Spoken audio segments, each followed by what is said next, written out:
चीन से मुकाबला करने के लिए भारत ने ऐसी तरकीब ढूंढ निकाली है कि जिसकी काट किसी भी चीनी सैनिक के पास नहीं होगी।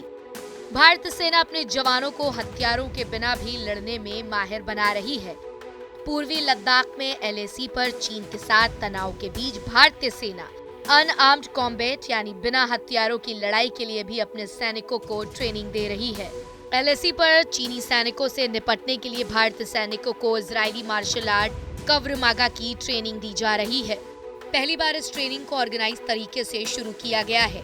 वैसे तो सेना की पूर्वी कमान में पहले से इस तरीके की ट्रेनिंग देखी जा रही थी, लेकिन अब सेना की उत्तरी कमान ने भी एलएसी पर तैनात सैनिकों को अनआर्म्ड कॉम्बैट की ट्रेनिंग देना शुरू कर दिया है।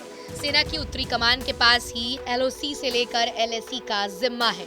सूत्रों के मुताबिक पहले जहां एलएसी पर चीनी सैनिकों के साथ धक्का मुक्की और गुत्थम गुत्था की लड़ाई हुआ करती थी, अब इसी तरह चीनी सैनिकों के चारों खाने चित करने के लिए भारतीय जवानों को मार्शल आर्ट भी सिखाया जा रहा है। खासकर गलवान में चीनी सैनिकों के साथ हुई खूनी झड़प के बाद इसकी सबसे ज्यादा जरूरत महसूस हुई। सैनिकों को इजरायली मार्शल आर्ट कव्र मागा के साथ दूसरे मार्शल आर्ट की तकनीक भी सिखाई जा रही है। इससे सैनिकों में कॉन्फिडेंस आएगा और वो फेस ऑफ की स्थिति से निपटने के लिए बेहतर तरीके से तैयार होंगे। दरअसल भारत और चीन के बीच तय प्रोटोकॉल कहते हैं कि ऐसी स्थिति ना हो कि फायरिंग करनी पड़े। इसलिए भारतीय और चीनी सैनिकों का जब भी आमना सामना होता है या धक्का मुक्की होती है तो ये बढ़कर कई बार गुत्थम गुत्था तक भी पहुंच जाती है। ऐसे में सैनिकों को मार्शल आर्ट की ट्रेनिंग देना बहुत जरूरी है। सूत्रों के मुताबिक चीनी सैनिक अब पेट्रोलिंग यानी गश्त पर आते हैं तो वो अपने साथ डंडा, करंट वाली छड़ी, पेपर स्प्रे साथ लाते हैं।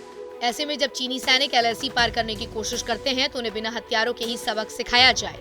वहीं मार्शल आर्ट की ट्रेनिंग भारतीय सैनिकों को और भी ज्यादा कॉन्फिडेंस और ताकत देगी।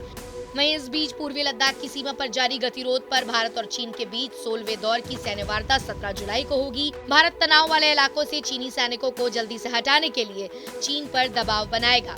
इस बैठक से पहले भारतीय विदेश मंत्रालय ने चीन को बड़ी नसीहत दी है। विदेश मंत्रालय के प्रवक्ता अरिंदम बागची ने कहा कि एलएसी के समझौतों को ईमानदारी से पालन किया जाए।